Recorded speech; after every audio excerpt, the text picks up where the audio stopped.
වේලාව උදෑසන 6යි. මේ ශ්‍රී ලංකා ගුවන් විදුලි සංස්ථාවයි. මෙන්න ප්‍රවෘත්ති සංස්කරණයේ මොහාන් පෙරේරා ප්‍රකාශය TDK ජයන්ත. වැසි හේතුවෙන් දිස්ත්‍රික් 6කට නායයාමේ අවධානමක්. ධීවර හා නාවික ප්‍රජාවට මුහුදු යාමෙන් වළකින ලෙස අවවාද කෙරේ. සංචරණ සීමා කාලයේදී ගැටළු යොමු කිරීමට දිස්ත්‍රික් හදිසි ඇමතුම් මධ්‍යස්ථාන. දිනකදී වැඩිම කොවිඩ් මරණ වාර්තා වේ. දඹුල්ලේ හා පෑලියගොඩ ගොඩකැසී ඇති එළවලු හා පළතුරු ඉදිරි දින කිහිපයේදී ජනතාවට. සංචරණ සීමා කාලයේදී ජංගම රථවලින් එළවලු අලෙවි කිරීමේ අවස්ථාව. ශ්‍රී ලංකා ගුවන්විදුලි සංස්ථාවේ ප්‍රවෘත්ති අංශයේ එළවලු කිලෝ 1000ක් බෙදා දීම අද. ගමසම පිරිසන්දේදී ගත් තීන්දුව ක්‍රියාත්මක වන්නේ දැසෙවීමට ග්‍රාමීය සංවර්ධන කාර්යසාධක බලකාය පසුවිපරමක. ධනවත් රටවල් තරුණ ප්‍රජාවට කොවිඩ් එන්නත ලබා දීම කල් දැමිය යුතුයයි ලෝක සෞඛ්‍ය සංවිධානය කියයි. රටවල් 3ක ක්‍රිකට් කණ්ඩායම් බටහිරින්දේ කොදෙව් දූපත් වෙත. පවතින වැසි සහිත කාලගුණයේ හේතුවෙන් දිස්ත්‍රික් 6කට නායයාමේ අවධානමක් පවතින බව ජාතික ගොඩනැගිලි පර්යේෂණ සංවිධානය කියයි. කොළඹ, ගාල්ල, කළුතර, කෑගල්ල, මාතර සහ රත්නපුර දිස්ත්‍රික්කවලට එය බලපානු ඇත.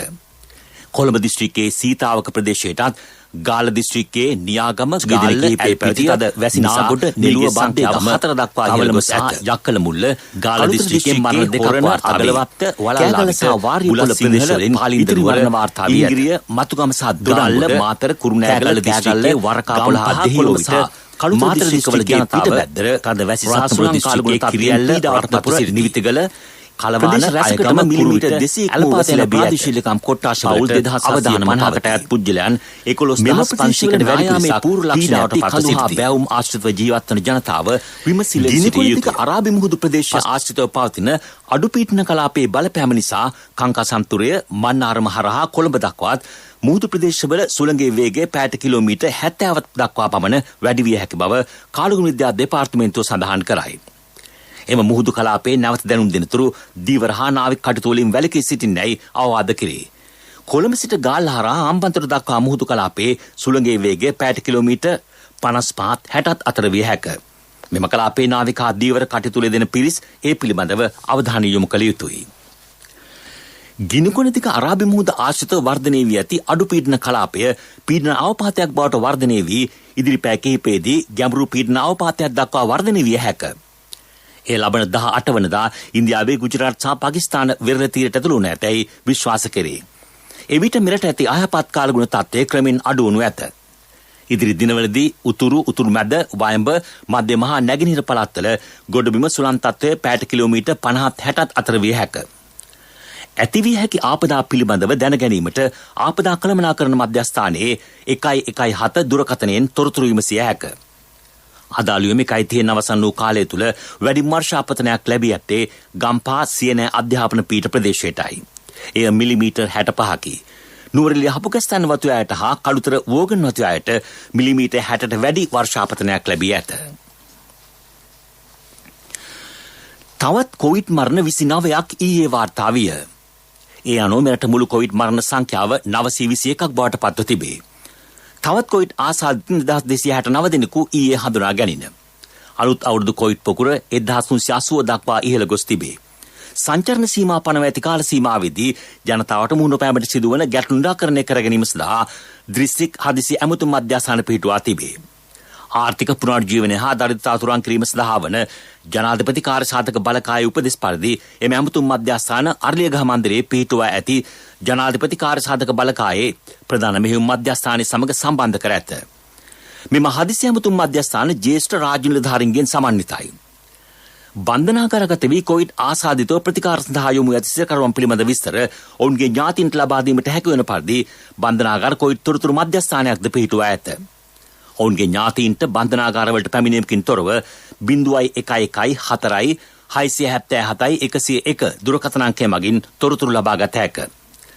ප්‍රදේශ රැසකම අතරමැදි කොවිඩ් ප්‍රතිකාර මධ්‍යස්ථාන දැන් ඉදිවෙමින් පවතී. වවුනියාව නගරයේ ආර්ථික මධ්‍යස්ථාන ගොඩනැගිල්ලද ඇඳන් 200කින් යුත් ප්‍රතිකාර මධ්‍යස්ථානයක් බවට පත් කර ඇත. ඇඳන් 1200කින් යුත් එවැනි මධ්‍යස්ථානයක් පුත්තලම මදුරන් කුලියේද ස්ථාපිත කර තිබේ.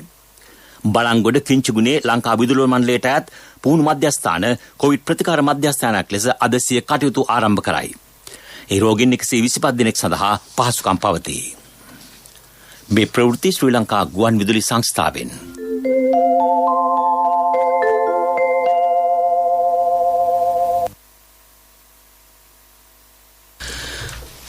දඹුල්ල හා තමුත්තේගම ආර්ථික මධ්‍යස්ථානවල ගොඩ ගැසී ඇති එළවලු හා පළතුරු මිලදී ගැනීම සඳහා භාණ්ඩාගාර ලේකම් ආචාර්ය එස්.ආර්. ආටිගල මහතා ඊයේ දිස්ත්‍රික් ලේකම්වරුන්ට උපදෙස් ලබා දුන්නේය. මහා භාණ්ඩාගාරයෙන් ඒ සඳහා මුදල් නිකුත් කෙරේ. එම එළවලු යුද හමුදාවට හා පෞද්ගලික අලෙවිසැල්වලට ලබා දීමට තීරණය කර ඇතැයි කෘෂිකර්ම අමාත්‍යාංශයේ අතිරේක ලේකම් එම්.ඒ. ඩග්ලස් මහතා ජාතික ගුවන්විදුලියට පැවසීය. දඹුල්ල ආර්ථික මධ්‍යස්ථානයේ එළවලු තොගවලින් කිලෝ ලක්ෂ 2ක් ඊයේ පස්වරුවේ මිලදීගත් බව මාතලේ දිස්ත්‍රික් ලේකම් එස්.එන්.ජී.කේ පෙරේරා මහතා ජාතික ගුවන්විදුලියට කීවේය. පෑලියගොඩ මැනින් වෙළඳපොලේ මේ වන විට කිලෝ ලක්ෂ 6කට වැඩි එළවලු හා පළතුරු ගොඩ ගැසී තිබෙන බව අප වාර්තාකරුවට දැක්ගත හැකි විය. තොග වෙළඳපොළ සඳහා එළවලු ප්‍රවාහනයට ඉඩ ලබා දුන්නද තොග මිලදී ගැනීම සඳහා එම ස්ථානයට ප්‍රවාහන පාසුකම් වෙළඳුන්ට ලබා නොදීම නිසා මෙම දුෂ්කරතා පැන නැගී ඇතැයි මැනින් වෙළඳෝ කියති. තොග ලබා ගන්නා වෙළඳුන්ට නිසි පරිදි ප්‍රවාහන පාසුකම් පිළිබඳව සංනිවේදනය නොවීම නිසා මෙම ගැටලුවට මුහුණ පා ඇති බව ඔවුහු පැවසූහ. ඊයේ පෑලියගොඩ මැනින් වෙළඳපොළට සියලුම ප්‍රදේශවලින් එළවලු ලොරි 250කට වඩා පැමිණ තිබේ. මේ සම්බන්ධයෙන් බසාර ප්‍රාත් නියෝජ්‍ය පොලිස්පති දේශබන්දු තෙන්නුකොන් මහතා පැවසුවේ ඉදිරි දින දෙකේදී මෙම ගැටලුවට විසඳුම් ලබා දෙන බවයි. සියලු එළවලු ව්‍යාපාරිකයින්ට තමන්ගේ ලොරි රථවලින් සුපුරුදු පරිදි බාධාවකින් තොරව මැනින් වෙළඳපොළට පැමිණිය හැකි බව ඔහු කීවේය. එම එළවලු ජංගම වෙළඳ රථවල තබා අලිවි කළ හැක. කොවිඩ් හේතුවෙන් පීඩාවට පත් ජනතාවට ශ්‍රී ලංකා ගුවන්විදුලි සංස්ථාවේ ප්‍රවෘත්ති අංශය එළවලු කිලෝ 1000ක් බෙදා දීමට සැලසුම් කර ඇත. සංස්ථාවේ අධ්‍යක්ෂ චන්ද්‍රපාල් ලියනගේ මහතාගේ සංකල්පයක් මත ඒ ක්‍රියාත්මකයි. කොමර්ෂල් බැංකුවේ ඊට අනුග්‍රහය දක්වයි. අද දවස පුරා හුදකලා කර ප්‍රදේශවල අඩු ආදායම් ලාභීන්ට අධික වර්ෂාව හේතුවෙන් පීඩාවට පත් ජනතාවට සහ නිරෝධායන කළ පවුල් සඳහා මෙම එළවලු මල් බෙදා දෙනු ලැබේ. ජනාධිපති ගෝඨාභය රාජපක්ෂ මැතිතුමා ගම සමග පිළිසඳර වැඩසටහනේදී ගන්නා තීන්දුව හා තීරණ නියෝග කඩිනමින් ක්‍රියාත්මක කිරීම හා ක්‍රමවත් සිදුවන්නේ දැයි සොයා බැලීමට වැඩපිළිවෙලක් ආරම්භයි.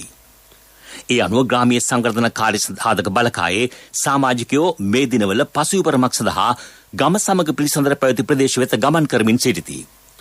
ග්‍රාමීය සංවර්ධන ජනාධිපති කාර්ය සාධක බලකායේ සභාපති ලෙස අමාත්‍ය නාමල් රාජපක්ෂ මහතා ක්‍රියා කරයි.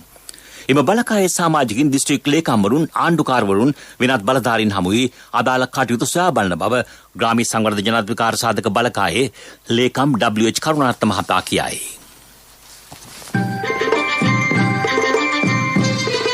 ප්‍රමුඛතම පුවත ඔබ වෙත ගෙනෙන්නේ සිද්ධාලේප ලක්වියා. නව ප්‍රතිසංස්කරණ මගින් මාස 8කට පෙර පාසල් අධ්‍යාපනය අවසන් කර උසස් අධ්‍යාපනය සඳහා මෙරට දරුවන්ට අවස්ථාව ලබා දෙන බව ඇමති මහාචාර්ය ජේ.එල්. පීරිස් මහතා කියයි. අධ්‍යාපන ප්‍රතිසංස්කරණ රාශියක් පිළිබඳව සාකච්ඡාවට බඳුන් කොට තිබේ. විභාගවලින් පසු පාසල් අධ්‍යාපනයෙන් බැහැරව නිවසට වී සිටින කාලය නිසා ඇතමෙක් අධ්‍යාපන කටයුතු අතරමඟදී නතර කිරීමට පෙළඹෙයි. ලොව වෙනත් රටවල දරුවන් අවුරුදු 21ක් පමණ වන විට ප්‍රථම උපාධිය ලබා ගනී.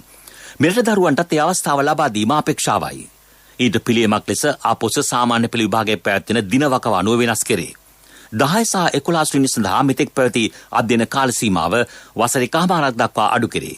ඉතිරි වසර 2 ඇතුළත මේ ප්‍රතිලාභ සිසු දරුවන්ට ලබා දීම අපේක්ෂාවයි.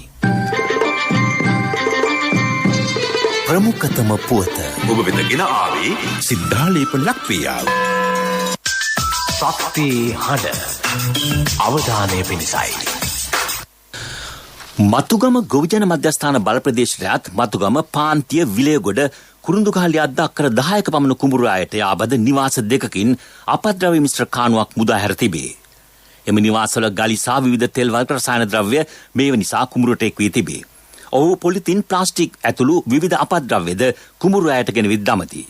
මෙම තත්ත්වයේ මතෙහි වගා කටයුතු වලට බාධා පැමිණ ඇත.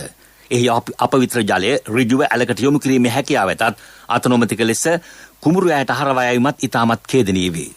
කළුතර සහකාර කෘෂිකර්ම කොමසාරිස්තුමනි මේ ඔබේ අවධානයටයි. ලෝක ප්‍රවෘත්ති.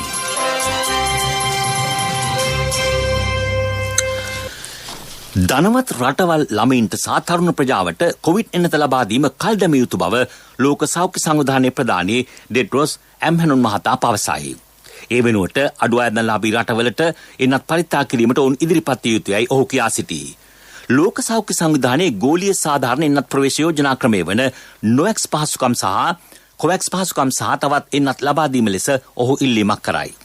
කොවිඩ් එන්නත ජාත්‍යන්තරයේ බෙදා හැරීම අසමාන වී තිබේ. පළමු එන්නත දෙසැම්බරයේදී අනුමත කිරීමෙන් පසු නිෂ්පාදිත වැඩි එන්නත් ප්‍රමාණයක් ධනවත් රටවල් මිලදී ගෙන ඇත. මේ අතර කොවිඩ් හේතුවෙන් දරුණු ව්‍යසනයකට ලක්ව සිටින ඉන්දියාවේ එන්නත් පෞද්ගලික ස්ථානවලින්ද මිලදී ගැනීමට පහසුකම් සලසා ඇත. ඒ අනුව පෞද්ගලිකව ආනයනය කළ ස්පුට්නික් V එන්නතේ එක් මාත්‍රාවක් ඉන්දිය රුපියල් 995කට අලෙවි කෙරේ. මේ අතර ඉන්දියාවේ කොවිඩ් තත්ත්වය පිළිබඳ ලෝක සෞඛ්‍ය සංවිධානයේ දැඩි අවධානය යොමු කර ඇති බව ඇඩ්හැනොම් මහතා පැවසීය. එරට ඔක්සිජන් ටැංකි 10 ගණනක් ජංගම රෝහල් සඳහා කූඩාරම් මුහුණු ආවරණ එම සංවිධානයමගින් යවා තිබේ. එම අවස්ථාවේ ඉන්දියාවට සහාය දක්වන සියලු පාර්ශ්වකරුවන්ට ලෝක සෞඛ්‍ය සංවිධානයේ ස්තුතිය පළ කරන බව ඔහු කියා සිටී. ඉන්දියාවේ නව කොරෝනා ප්‍රභේදයට වඩාත් හොඳින් ප්‍රචාර දක්වා ඇත්තේ කොවිෂීල්ඩ් එන්නත බව ඉන්දිය විද්‍යා කවුන්සිලය සඳහන් කරයි. ඊයේ දිනේදී ඉන්දියාවේ කොවිඩ් මරණ 3438ක් වාර්තා වී තිබේ. කර්ණාටක මහාරාෂ්ට්‍ර සහ කේරළ ප්‍රාන්තවලින් වැඩි ආසාදීන් පිරිසක් හමු වී තිබේ. ඊයේ නව ආසාදීන් සංඛ්‍යාව 3 ලක්ෂයක් පමණ විය. මේ අතර ලෝක සෞඛ්‍ය සංවිධානයේ ඇමරිකාව සමග දිලිඳු රටවලට එන්නත් ලබා දීම සම්බන්ධව සාකච්ඡා කර ඇත. පිරසර සංවර්ධනයක පුවත් සම්පෙන්ඩනය සංවර්ධන පුවත්.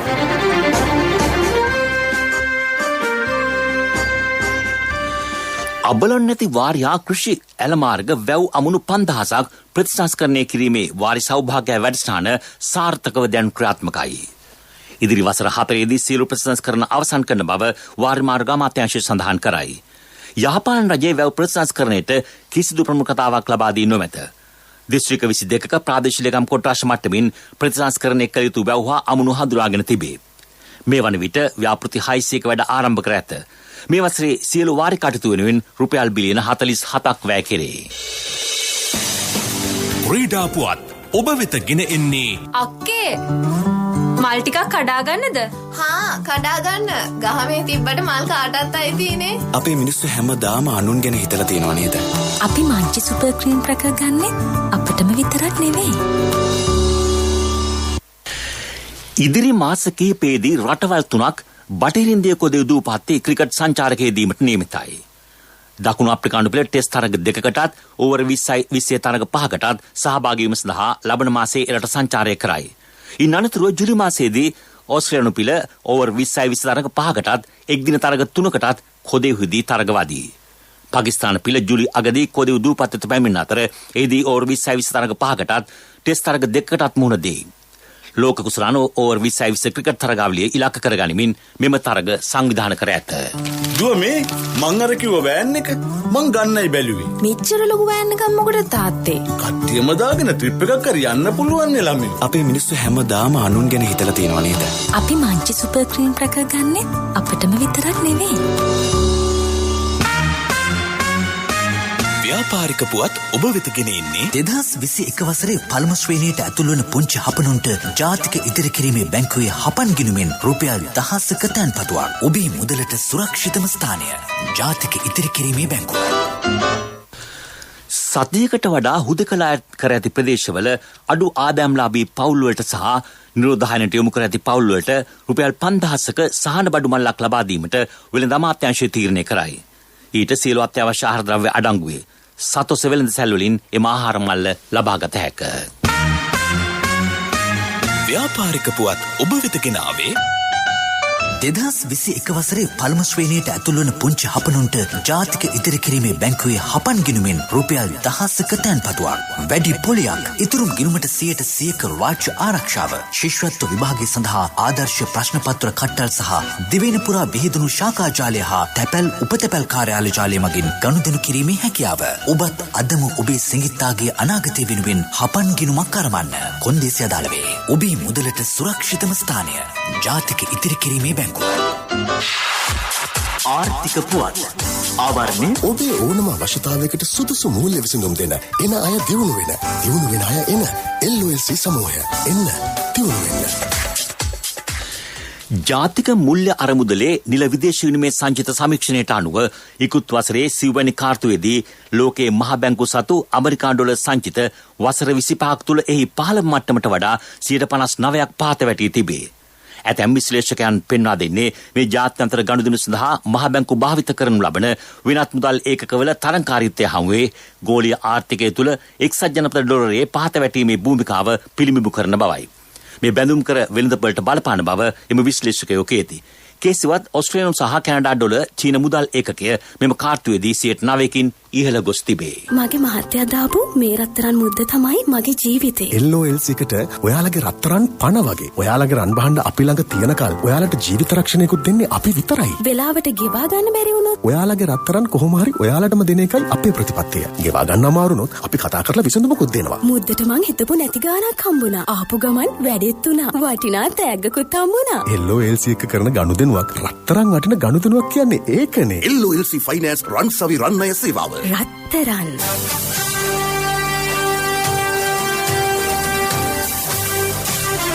කාලගුණ වාර්තාව ඔබ වෙත ගෙන එන්නේ සයුරු දීවර කාලගුණ තොරතුරු සේවාව. ඔබගේ ප්‍රදේශයට අදාළ කාලගුණ තොරතුරු නොමිලේ එසැනින් ඔබේ ඩයලොග් දුරකථනයට 828 අමතා ලියාපදිංචි වන්න. දීවර හා ජලජ සම්පත් දෙපාර්තමේන්තුව සහ කාලගුණ විද්‍යා දෙපාර්තමේන්තුවේ ඉදිරිපත් කිරීමකි. සයුරු සමග සුරැකීම. ගිනිකොන දිග අරාබි මුහුදු ප්‍රදේශය ආශ්‍රිතව පවතින අඩු පීඩන කලාපයේ ගැඹුරු පීඩන අවපාතයක් දක්වා වර්ධනය වී ඇත. මේ හේතුවෙන් දිවයිනේ බස්නාහිර සබරගමුව හා මධ්‍යම පළාත්වලට දැනට පවතින වැසි තත්ත්වය තවදුරටත් පවතී. ඇතැම් ස්ථානවලට මිලිමීටර් 100 දක්වා වැඩි තද වැසි ඇතිවේ.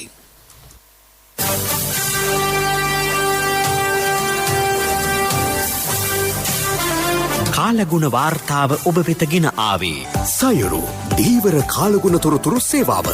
ඔබගේ ප්‍රදේශයට අදාළ කාලගුණ තොරතුරු නොමිලේ එසැනින් ඔබේ ඩයලොග් දුරකථනයට 828 අමතා ලියාපදිංචි වන්න. දීවර හා ජලජ සම්පත් දෙපාර්තමේන්තුව සහ කාලගුණ විද්‍යා දෙපාර්තමේන්තුවේ ඉදිරිපත් කිරීමකි. සයුරු සමග සුරැකීම. යලි සිරස්තල වැසි හේතුවෙන් දිස්ත්‍රික්ක 6කට නායාමේ අවදානමක්. දීවර හා නාවික ප්‍රජාවට මුහුදු යාමෙන් වළකින ලෙස අවවාද කෙරේ. සංචරණ සීමා කාලයේදී ගැටළු යොමු කිරීමට දිස්ත්‍රික් හදිසි ඇමතුම් මධ්‍යස්ථාන. දිනකදී වැඩිම කොවිඩ් මරණ වාර්තා වේ. දඹුල්ලේ හා පෑලිගොඩ ගැසී ඇති එළවලු හා පළතුරු ඉදිරි දින කිහිපයේදී ජනතාවට. සංචරණ සීමා කාලයේදී ජංගම රථවලින් එළවලු අලෙවි කිරීමේ අවස්ථාව. ශ්‍රී ලංකා ගුවන්විදුලි සංස්ථාවේ ප්‍රවෘත්ති අංශය එළවලු කිලෝ 1000ක් බෙදා දීම අද. ගම සමග පිළිසඳරේදී ගත් තීන්දුව ක්‍රියාත්මක වන්නේ දැයි සෙවීමට ග්‍රාමීය සංවර්ධන කාර්යසාධක බලකාය පසුබිම විපරමක. ධනවත් රටවල් තරුණ ප්‍රජාවට කොවිඩ් එනත ලබා දීම කල් දැමිය යුතුයයි ලෝක සෞඛ්‍ය සංවිධානය කියයි. රටවල් 3ක ක්‍රිකට් කණ්ඩායම් බටහිර ඉන්දිය කොදෙව් දූපත් වෙත.